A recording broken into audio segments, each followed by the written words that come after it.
যেই জিনিসগুলোকে সাহাবারা ভালো মনে করতেন এটা কার কাছে ভালো? ওমর আউ সাইয়্যান ফাহুয়া ইনদাল্লাহি সাইয়্যুন। যেই জিনিসগুলোকে সাহাবারা খারাপ মনে করতেন এটা কার কাছে খারাপ? আল্লাহর রাসূলের কাছে খারাপ। তাহলে সাহাবারা সত্যের মাপকাঠি কি মাপকাঠি না? কারণ সাহাবারা যেটাকে ভালো মনে করতেন এটা আল্লাহর কাছে ভালো, সাহাবারা যেটাকে খারাপ মনে করতেন এটা আল্লাহর কাছে খারাপ। তাহলে সাহাবারা সত্যের মাপকাঠি না হলে কারা মাপকাঠি হইবে? আপনি বলবেন আল্লাহ আল্লাহ রসুল। এখন কিছু ভাইয়েরা বলে ফেলাইছেন যে রাসূলুল্লাহ সাল্লাল্লাহু আলাইহি সাল্লামকেও সত্যের মাপকাঠি মানলেন, সাহাবাদেরকেও সত্যের মাপকাঠি মানলেন। তাহলে এটা কেমন হয়ে গেল যে সাহাবাদেরকে আপনি রসুলের সমমর্যাদাই করে দিলেন? না ভাই, আপনি যদি এই কথা বলেন তাহলে কিন্তু আপনি এই কথাও বলছেন আল্লাহ এবং রাসূলুল্লাহকে সত্যের মাপকাঠি মানেন। তাহলে আমি কি আপনাদেরকে এই প্রশ্ন করতে পারি না যে আপনি আল্লাহ এবং আল্লাহর রাসূল উভয়কেই সত্যের মাপকাঠি মনে করে আপনি কি রাসূলুল্লাহকে আল্লাহর মর্যাদায় নিয়ে চলে গেলেন না? এই প্রশ্নের উত্তর কি দিবেন আপনি?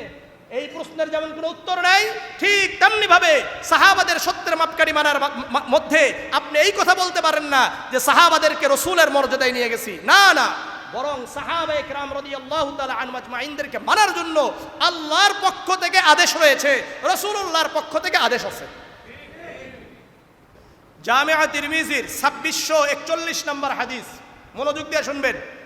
عن عبد الله بن عمر رضي الله تعالى عنه قال قال رسول الله صلى الله عليه وسلم لا يأتين على أمتي ما أتى على بني إسرائيل حزو النعل بالنعل।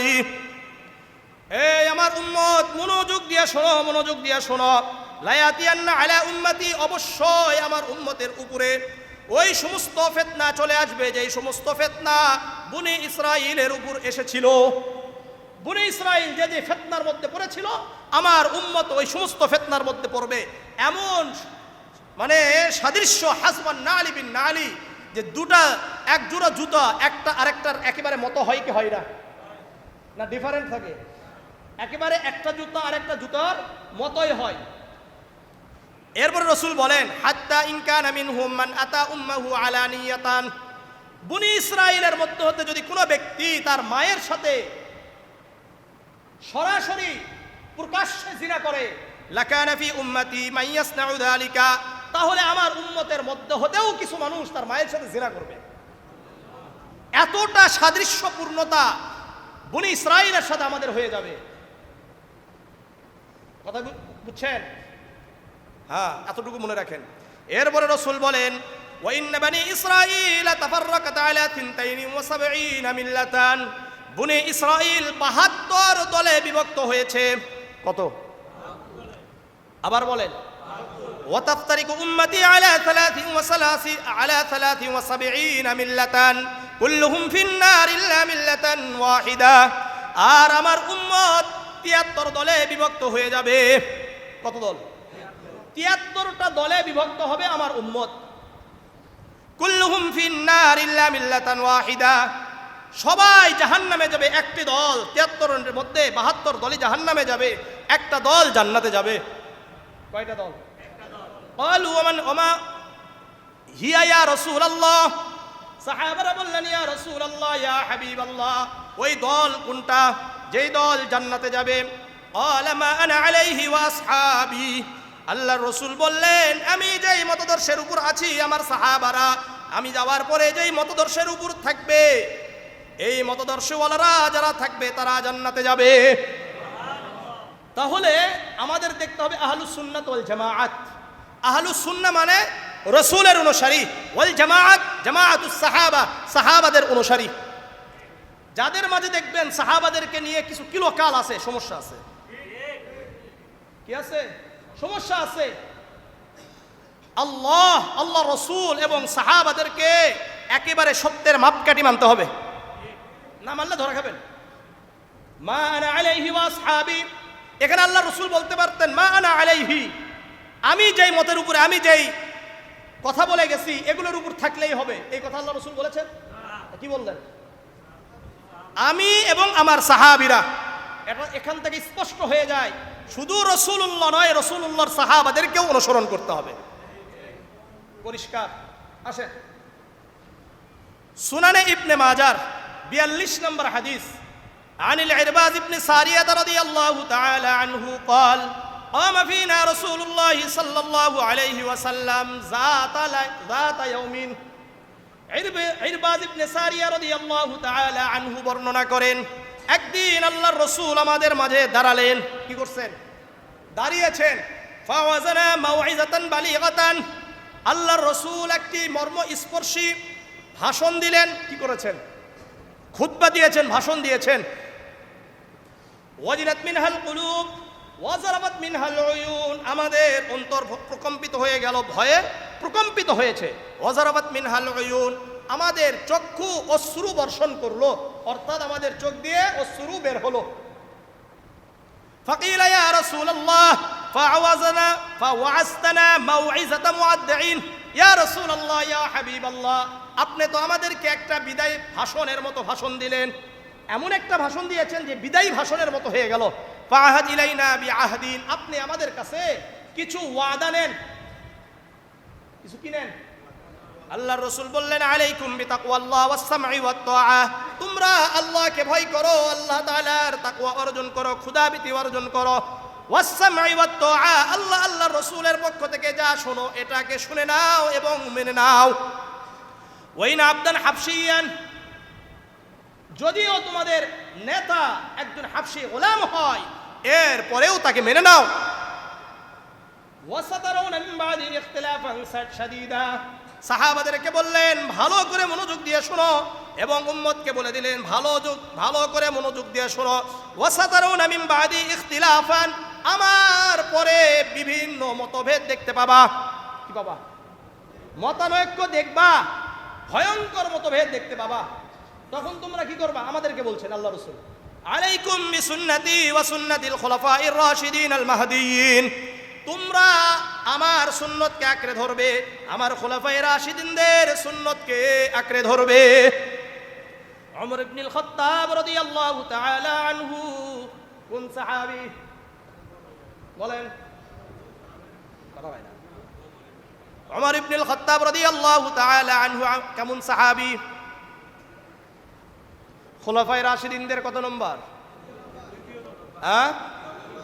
ওমর ইবনুল খাত্তাব রাদিয়াল্লাহু তাআলা আনহু যা যা তার জীবনে করেছেন এটা মেনে নেওয়া, এটা কার হুকুম? আল্লাহর রাসূলের হুকুম।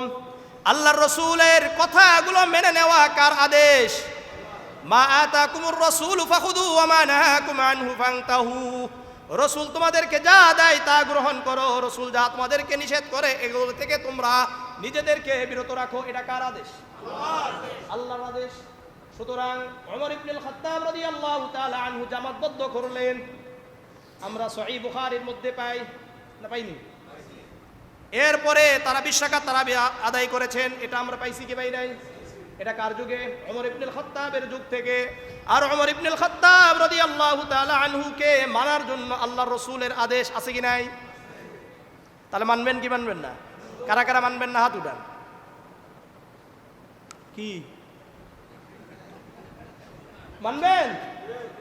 আল্লাহ বুঝার তৌফিক দান করেন, আল্লাহ বুঝার তৌফিক দান করেন, আল্লাহ বুঝার তৌফিক দান করেন।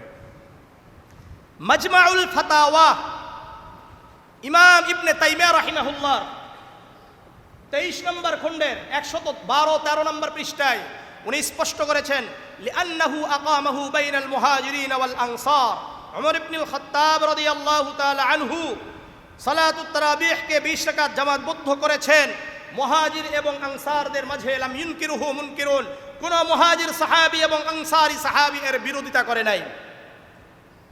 মুহাজির সাহাবীরা বিরোধিতা করেন নাই, মক্কা মদিনা ওয়ালারা বিরোধিতা করেন নাই। বর্তমান আমাদের বাংলাদেশের কিছু, আল্লাহ সবাইকে সহিহ বুঝ দান করেন, হেদায়েত দান করেন, বুঝার তৌফিক দান করেন, উম্মতকে বেশি ইবাদত করার সুযোগ করে দেন। কুম ইবাদত থেকে মানুষকে সরানোর চেষ্টা না করি, তাই না? বেশি পড়লে সব বেশি না কম? একটা তো আমি বলি শোনেন, এই কমানো মানে 12 রাকাত আপনাদের কমায় দেওয়া। এখন আপনারা বলতে পারেন যে হুজুর তাড়াহুড়া এটা আলাদা ব্যাপার। এখন যদি কেউ এই যে আমাদের 5 ওয়াক্ত নামাজের মধ্যে অনেকে তাড়াহুড়া করে না, তাই বলে আপনি 5 ওয়াক্ত নামাজের বলেন যে 2 ওয়াক্ত নামাজ পড়লে হবে। মনে করলেন কি বলে আস্তাগফিরুল্লাহ, এশার সালাত 4 রাকাত, তো তাড়াহুড়া করে পরে ঠিক আছে, একটু ধীরস্থির ভাবে আপনারা 2 রাকাত করে পড়লেই সালাতুল ইশা আদায় হয়ে যাবে। করে ফেলান, করা যাবে।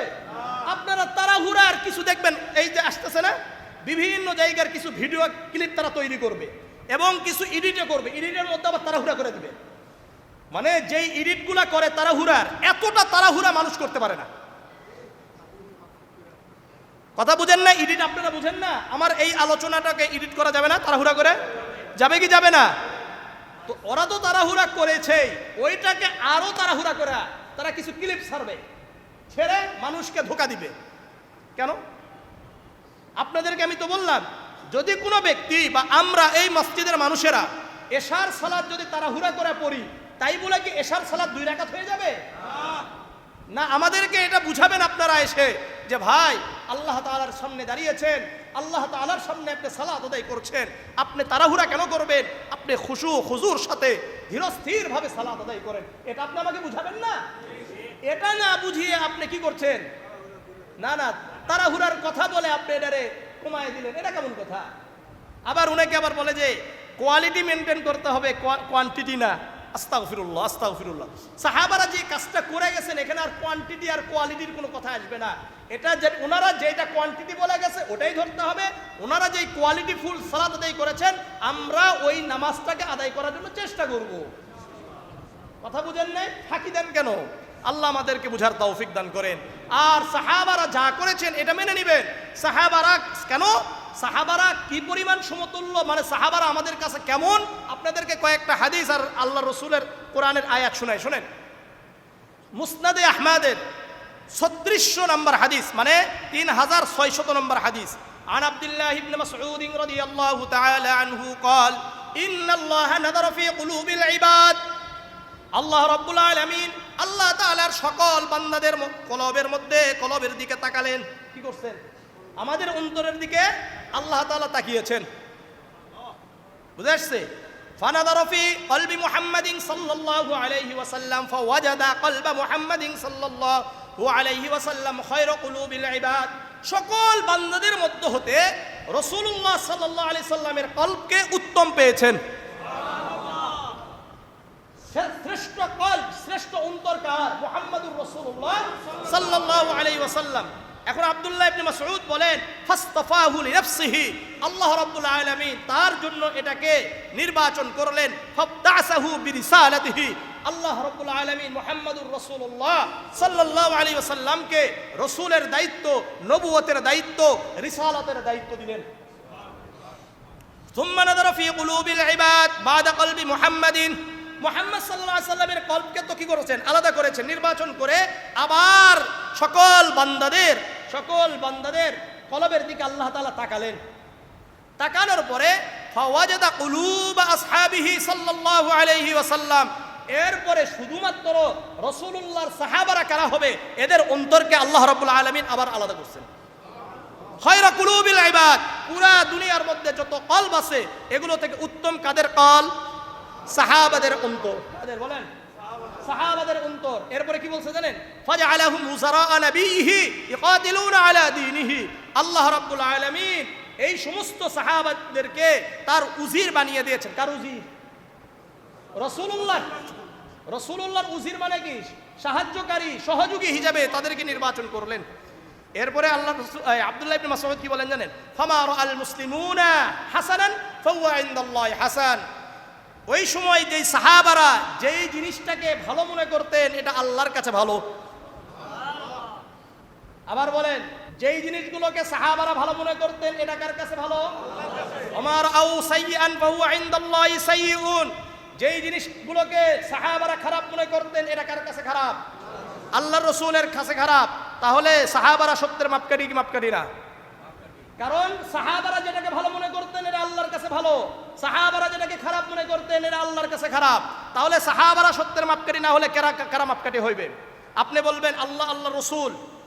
এখন কিছু ভাইয়েরা বলে ফেলাইছেন যে রাসূলুল্লাহ সাল্লাল্লাহু আলাইহি সাল্লামকেও সত্যের মাপকাঠি মানলেন, সাহাবাদেরকেও সত্যের মাপকাঠি মানলেন, তাহলে এটা কেমন হয়ে গেল যে সাহাবাদেরকে আপনি রসুলের সমমর্যাদাই করে দিলেন। না ভাই, আপনি যদি এই কথা বলেন তাহলে কিন্তু আপনি এই কথাও বলছেন আল্লাহ এবং রসুল্লাহকে সত্যের মাপকাঠি মানেন। তাহলে আমি কি আপনাদেরকে এই প্রশ্ন করতে পারি না যে আপনি আল্লাহ এবং আল্লাহর রসুল উভয়কেই সত্যের মাপকাঠি মনে করে আপনি কি রসুল্লাহকে আল্লাহর মর্যাদায় নিয়ে চলে গেলেন না? এই প্রশ্নের উত্তর কি দিবেন আপনি? এই প্রশ্নের যেমন কোনো উত্তর নাই, ঠিক তেমনি ভাবে সাহাবাদের সত্যের মাপকাঠি মানার মধ্যে আপনি এই কথা বলতে পারেন না যে সাহাবাদেরকে রসুলের মর্যাদায় নিয়ে গেছি। না না, বরং সাহাবায়ে কেরাম রাদিয়াল্লাহু তাআলা আনহুম আজমাইনদেরকে মানার জন্য আল্লাহর পক্ষ থেকে আদেশ রয়েছে, রাসূলুল্লাহর পক্ষ থেকে আদেশ আছে। কেমন? আমি কয়েকটা তো হাদিস বললাম, এই হাদিসগুলো বুঝেন নাই? আল্লাহ রাসূল কি বলেছেন? মা আনা আলাইহি ওয়া আসহাবি, আমি যেই পথ, আমি যে মতদর্শের উপরে, আমার সাহাবারা যে মতদর্শের উপরে আছে। তাহলে এখানে আল্লাহ রসুল বলতে পারতেন শুধুমাত্র মা আনা আলাইহি, আমি যে মতের উপরে আছি। কিন্তু আল্লাহ রসুল কিন্তু শুধুমাত্র নিজের কথা বলেন নাই, নিজের সাথে তার সাহাবাদেরকে যুক্ত করেছেন। কথা বুঝে আসছে? সহিহ বুখারীর 6658 নম্বর হাদিস, আন আব্দুল্লাহ ইবনে মাসউদ রাদিয়াল্লাহু তাআলা আনহু قال সুইলা নবী সাল্লাল্লাহু আলাইহি ওয়াসাল্লাম আইয়ুন নাসি খায়রুন। আল্লাহ রসুলকে জিজ্ঞাসা করা হলো, ইয়া রাসূলুল্লাহ, উত্তম মানুষ কারা? আল্লাহ রসুল বললেন, খায়রু উম্মতি করনি সুম্মাল্লাযীনা ইয়ালুনহুম সুম্মাল্লাযীনা ইয়ালুনহুম, আমার যুগ শ্রেষ্ঠ মানে সাহাবাদের যুগ শ্রেষ্ঠ। কথা বুঝে আসছে না? বুঝে আসে না? কারা কারা বুঝেন না? সবাই বুঝেন? আল্লাহ বুঝার তৌফিক দান করেন। সহিহ জামিআ তিরমিজির 3862 নম্বর হাদিস, আন আব্দুল্লাহ ইবনে মুগাফফাল রাদিয়াল্লাহু তাআলা আনহু قال قال رسول الله صلى الله عليه وسلم لا تتخذوهم غرضا من بعدي فمن احبهم فبحبي احبهم ومن ابغضهم فببغضي ابغضهم وخير امتي قرني ثم الذين يلونهم। প্রত্যেক জুমাত খুতবাতে আমরা বলি, এগুলো হাদিস, এগুলো আমরা এমনি বলি না। সাহাবাদের আল্লাহ রসুল বলছেন লা তাত্তাখিদুহুম গারদাম বাদি, আমার পরে আমার সাহাবাদের ব্যাপারে তোমরা কোনো বিদ্বেষ পোষণ করবে না। ফামান আহাব্বাহুম ওয়া বিহুব্বি আহাব্বাহুম, আমার সাহাবাদেরকে ভালোবাসা মূলত আমার ভালোবাসা থেকেই ভালোবাসা। ওমান আবগাদাহুম ফাইবুগদি আবগাদাহুম, আমার সাহাবাদের প্রতি যে কেউ যদি বিদ্বেষ পোষণ করে মূলত সে আমার প্রতি বিদ্বেষ পোষণ করে। ওমান আদাহুম ফাকাদ আদানি, আমার সাহাবাদেরকে যদি কেউ কষ্ট দেয় তারা যেন আমাকেই কষ্ট দিল। ওমান আদানি ফাকাদ আযাল্লাহ, যে ব্যক্তি আমাকে কষ্ট দিল সে আল্লাহকে কষ্ট দেয়। কথা বুঝেন? তাহলে সাহাবাদেরকে মানবেন না। এই তো গেল হাদিস কিছু বললাম, এগুলো আরো অগণিত হাদিস আপনাদেরকে আমি শোনাইতে পারবো, ওদিকে যাচ্ছি না। আসেন আয়াতের মধ্যে আপনি বলেন যে সত্যের মাপকাঠি মানবেন না। সূরা বাকারার 13 নম্বর আয়াত আল্লাহ বলেন, ওয়াইদা কিলা লাহুম আমিনু কামা আমানান নাস, তাদেরকে বলা হলো মানে মুনাফিকদেরকে বলা হলো আমিনু, তোমরা ঈমান আনো, কামা আমানান নাস, যেমন মানুষরা ঈমান আনে। মানুষরা ঈমান আনে মানে আসহাবু মুহাম্মাদিন সাল্লাল্লাহু আলাইহি ওয়াসাল্লাম। আপনি তাফসীরে তাবারির মধ্যে দেখেন, তাফসীরে ইবনে কাসীরের মধ্যে দেখেন, যত হাদিসের কিতাব আছে, আব্দুল্লাহ ইবনে আব্বাস কি বলেন, আব্দুল্লাহ ইবনে মাসউদ রাদিয়াল্লাহু তাআলা আনহু কি বলেন, দেখেন স্পষ্ট করে এখানে কি বলা হয়েছে। আসহাবু মুহাম্মাদিন সাল্লাল্লাহু আলাইহি ওয়াসাল্লাম, মুহাম্মদ সাল্লাল্লাহু আলাইহি ওয়াসাল্লামের সাহাবারা যেই ঈমান এনেছে সেই ঈমান, তাহলে কি তারা সত্যের মাপকাঠি হয় না? ঈমানের মানদণ্ড তো আপনাদের আমাদের জন্য কাকে বানিয়েছেন? সাহাবাদেরকে বানিয়েছেন। আর আপনি বলেন যে সত্যের মাপকাঠি মানবেন না। আপনার ঈমান আমার ঈমান তো রাসূলের মতো ঈমান হবে না। আপনাদেরকে আমি একবার বলেছিলাম ঈমানের স্তর কয়টা? 3টা বলেছিলাম। ফেরেশতাদের ঈমান আপ ডাউন নাই, আছে? রাসূলদের ঈমান সবসময় কি উপরের দিকে, আর কখনো ডাউন হয় না। আমাদের ঈমান আপ ডাউন। সাহাবাদের ঈমান আপ ডাউন ছিল, কেননা তারা মানুষ। এই জন্য আমাদের জন্য সত্যের মাপকাঠি কারা? সাহাবারা। আমাদের জন্য সত্যের মাপকাঠি কারা? সাহাবারা। শুধু তাই নয়, আপনি রাসূলুল্লাহকে সব জায়গাতে মাপকাঠি বানাইতে পারবেন না, সাহাবাদেরকে সব জায়গায় আপনি সত্যের মাপকাঠি বানাইতে পারবেন। কেমন করে? এর অর্থ আমি এটা বুঝাচ্ছি না যে রাসূলুল্লাহ সাল্লাল্লাহু আলাইহি ওয়াসাল্লাম, রাসূলের জন্য কিছু বিষয় খাস ছিল, এই জন্য বললাম বিষয়টা। রাসূল আল্লাহর রাসূল তো ঊর্ধ্বে সবকিছু, কিন্তু আমাদের আমলের ব্যাপারে সব জায়গাতে সাহাবারাই হলো মূল আদর্শ। 4টা বিবাহ করা যাবে রাসূলের জন্য, এর অধিক বিবাহ জায়েজ ছিল কি জায়েজ ছিল না? রাসূল করেছেন কি করেন নাই? আপনি করতে পারবেন তো? রাসূলুল্লাহ সাল্লাল্লাহু আলাইহি ওয়াসাল্লাম তো যাই হোক, আমিনু কামা আমানান নাস, তোমরা ঈমান আনো, যেমন সাহাবারা ঈমান এনেছেন। সূরা বাকারার 137 নম্বর আয়াত আল্লাহ বলেন, ফাইন আমানু বিমিসলি মা আমানতুম বিহি ফাকাদ ইহতাদাউ, তারা যদি তোমাদের মতো ঈমান আনে, মানে সাহাবাদের মতো ঈমান আনে, তোমরা হেদায়েত প্রাপ্ত হবে, তারা হেদায়েত প্রাপ্ত হবে। সাহাবাদের মতো ঈমান আনলে হেদায়েত প্রাপ্ত হবে। সূরাতুত তাওবার 100 নম্বর আয়াত আল্লাহ বলেন, ওয়াস-সাবিকুনাল আউওয়ালুনা মিনাল মুহাজিরিন ওয়াল আনসার ওয়াল্লাযীনা ইত্তাবাউহুম বিইহসান রাদিয়াল্লাহু তাআলা আনহু, মুহাজির এবং আনসারদের মধ্যে হতে যারা অগ্রগামী, ওয়াল্লাযীনা ইত্তাবাউহুম বিইহসান, তাদেরকে যারা অনুসরণ করবে, কাদেরকে? সাহাবাদেরকে অনুসরণ করবে, তারা তাদের উপর আল্লাহ এবং আল্লাহ রাব্বুল আলামিন তাদের উপর রাজি হয়ে যাবেন। তো সাহাবাদের উপর তো আল্লাহ তাআলা সন্তুষ্ট ছিলেন। সুতরাং আমি আপনাদেরকে বলবো, শুনেন, অনেক বিষয় রাসূল করিম সাল্লাল্লাহু আলাইহি ওয়াসাল্লাম দ্বারা করা সম্ভব নয়, কিন্তু মাসলা বের করতে হবে। এই জন্য সাহাবাদের দ্বারা আল্লাহ রাব্বুল আলামিন কিছু ভুল বের করে এটা আমাদের জন্য এটাও মানদণ্ড বানিয়েছেন। কি বানিয়েছেন? মানদণ্ড বানিয়েছেন। আপনারা মানে নিজেদের কথাকে সত্য প্রতিষ্ঠিত করতে হবে এবং এই জন্য সাহাবাদের ভুল খুঁজেন বসে থেকে। আল্লাহ আমাদের সবাইকে হেফাজত করে। আপনার আমার কিভাবে এই সাহস হয় সাহাবাদের ভুল খোঁজা?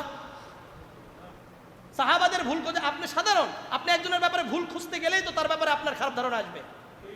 আসবে কি আসবে না? সাহাবারাই তো কোরআন এবং হাদিসকে সংকলন করেছে। তাদের ব্যাপারে যদি আপনার আমার বিন্দু মাত্র সন্দেহ থাকে তাহলে তো আপনি কোরআন হাদিসকে মানতে পারবেন না। অনেক ভাইয়েরা বলে আল্লাহ আল্লাহর রসুল ছাড়া কাউকে অন্ধবিশ্বাস করা যাবে না। ভুল কথা। যদি অন্ধবিশ্বাস সাহাবাদেরকে না করেন তাহলে কোরআন হাদিস আপনি মানতে পারবেন না। আপনি কি কথা বলেন এগুলো? সাহাবাদেরকে আপনাকে অন্ধভাবে বিশ্বাস করতে হবে। যদি অন্ধভাবে বিশ্বাস না করেন তাহলে কোরআন হাদিসের ব্যাপারে আপনার সন্দেহ আসবে। আপনি কি কথা বলেন এগুলো?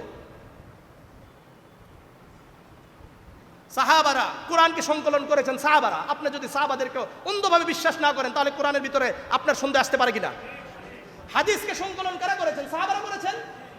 তো আপনি যদি সাহাবাদের ব্যাপারে আপনার যদি অন্ধভাবে আপনি সাহাবাদেরকে বিশ্বাস না করতে পারেন তাহলে আপনার সন্দেহ আসবে কি আসবে না? তাহলে আল্লাহ রসুলকে যেভাবে অন্ধভাবে বিশ্বাস করেছেন ঠিক তেমনি ভাবে আল্লাহর আদেশ অনুযায়ী, রসুলুল্লাহর আদেশ অনুযায়ী আমরা সাহাবাদেরকে অন্ধভাবে বিশ্বাস করব। আপনি মুআজ ইবনে মালিক আল আসলামী রাদিয়াল্লাহু তাআলা আনহুর জিনার ব্যাপারে নিয়ে এসে সাহাবাদেরকে কলঙ্কিত করতে চান। আমি আপনাদেরকে বলতে চাই, মুআজ ইবনে মালিক আল আসলামী রাদিয়াল্লাহু তাআলা আনহু যদি জিনা না করতেন তাহলে আপনি জিনার আইন কিভাবে বাস্তবায়ন করতে হয় এটা আপনি খুঁজে পাইতেন না। একজন দুইজন সাহাবাদের দ্বারা আল্লাহ রাব্বুল আলামিন এরকম কোন ঘটনা ঘটিয়েছেন যেই ঘটনার মাধ্যমে কিয়ামত পর্যন্ত উম্মতের জন্য মাসলাকে বের করে দিয়েছেন। এই মুআজ ইবনে মালিক আল আসলামী রাদিয়াল্লাহু তাআলা আনহু সম্পর্কে রাসূলুল্লাহর বক্তব্য কি জানেন? লাউ কুসিমাত আলা তাওবাতান, যদি মুআজ ইবনে মালিক আল আসলামী রাদিয়াল্লাহু তাআলা আনহু আল্লাহ তাআলার কাছে যেই তওবা করেছিলেন এই তওবা যদি মদিনা ওয়ালাদের উপরে বন্টন করে দেওয়া হয় তাহলে সকল মদিনাবাসীকে আল্লাহ ক্ষমা করে দিবেন। এগুলো কি মানদণ্ড নয়? আপনি তো এখান থেকে কিভাবে তওবা করতে হয় এই মানদণ্ড শিখতে পারেন। কিভাবে একজন জিনা করলে তাকে শাস্তি দিতে হয় এটা তো আপনি এখান থেকে শিখবেন। যদি রাসূলুল্লাহ ওই যুগে না করে দিয়ে যেতেন তাহলে আপনি শিখবেন কোথায় থেকে? সাহাবারা যদি না করতেন তাহলে কিয়ামত পর্যন্ত আপনার এক একটা বিভিন্ন যে হদ আছে, বিভিন্ন কার্যক্রম আছে, বিভিন্ন বিধান আছে, এগুলো বাস্তবায়ন কখন আসে? আমাদের যুগে এসে শিখবো। আমরা কিভাবে শিখবো? আপনি দুটা তিনটা সাহাবাদেরকে ভুল করিয়ে আল্লাহ রাব্বুল আলামিন পুরা বিশ্বকে পুরা উম্মতকে জানিয়ে দিলেন, বুঝানোর চেষ্টা করলেন। আপনি কিভাবে সাহাবাদের ভুল ধরেন? আল্লাহ রাব্বুল আলামিন আমাদের সবাইকে সহিহ বুঝদান করেন। আল্লাহ তাআলা সাহাবাদের ব্যাপারে একেবারে আমার আপনার দিল পরিষ্কার পরিচ্ছন্ন রাখবেন, পরিষ্কার পরিচ্ছন্ন রাখবেন। রাসূল কি বলেছেন? মান আহাব্বাহুম বিহুব্বি আহাব্বাহুম, আমার ভালোবাসা থেকেই সাহাবাদেরকে ভালোবাসা। সাহাবাদের প্রতি বিদ্বেষ মূলত কার প্রতি বিদ্বেষ? আমার প্রতি বিদ্বেষ। সাহাবাদেরকে কষ্ট দেওয়া মূলত কাকে কষ্ট দেওয়া? রসুলকেই কষ্ট দেওয়া। রসুলকে কষ্ট দেওয়া মূলত কাকে কষ্ট দেওয়া? আল্লাহকে কষ্ট দেওয়া। আল্লাহ রাব্বুল আলামিন আমাদের সবাইকে সহিহ বুঝদান করেন, সবাইকে সহিহ বুঝদান করেন, সবাইকে সহিহ বুঝদান করেন, হেদায়েত দান করেন। আমাদের মধ্যে ভুলভ্রান্তি হতেই পারে, আমাদের বিভিন্ন আলোচকের ভিতরে ভুলভ্রান্তি হতেই পারে, কিন্তু আল্লাহ তাআলার কাছে আমরা দোয়া করব আল্লাহ তাআলা যেন আমাদের সবার অন্তরের মধ্যে রসুলের সাহাবাদের ব্যাপারে কোনো সন্দেহ, কোনো বুগজ, কোনো কিছু না রাখেন। ربنا اغفر لنا ولإخواننا الذين سبقونا بالإيمان ولا تجعل في قلوبنا غلا للذين آمنوا ربنا إنك رؤوف رحيم। আল্লাহ শিক্ষা দিয়েছেন সাহাবাদের ব্যাপারে, তোমরা সাহাবাদের ব্যাপারে দোয়া করবা, সাহাবাদের ব্যাপারে যেন তোমাদের অন্তরে কোনো কি না থাকে, হিংসা বিদ্বেষ, কোনো খারাপ ধারণা না থাকে। আল্লাহ রাব্বুল আলামিন এটা শিক্ষাও দিয়েছেন। আল্লাহ আমাদের সবাইকে সহিহ বুঝদান করেন। সুবহানাকাল্লাহুম্মা বিহামদিকা আশহাদু আল্লা ইলাহা ইল্লা আনতা আস্তাগফিরুকা ওয়া আতুবু ইলাইক। আমার কথার দ্বারা যদি কেউ কষ্ট পেয়ে থাকেন আল্লাহ তাআলার জন্য ক্ষমা করে দিবেন। বাকি কিছু কথা না বললেই নয়, এই জন্য স্পষ্ট করলাম। আরো স্পষ্ট হওয়া দরকার। পড়াশোনা করেন, ইনশাআল্লাহ আরো বুঝতে পারবেন, বুঝার চেষ্টা করবেন। সাহাবাদের ব্যাপারে বিন্দু মাত্র কোনো সন্দেহের করার কোনো কি নাই, সুযোগ নাই। অন্ধভাবে বিশ্বাস করবেন। আল্লাহ তাআলা বুঝার তৌফিক দান করেন।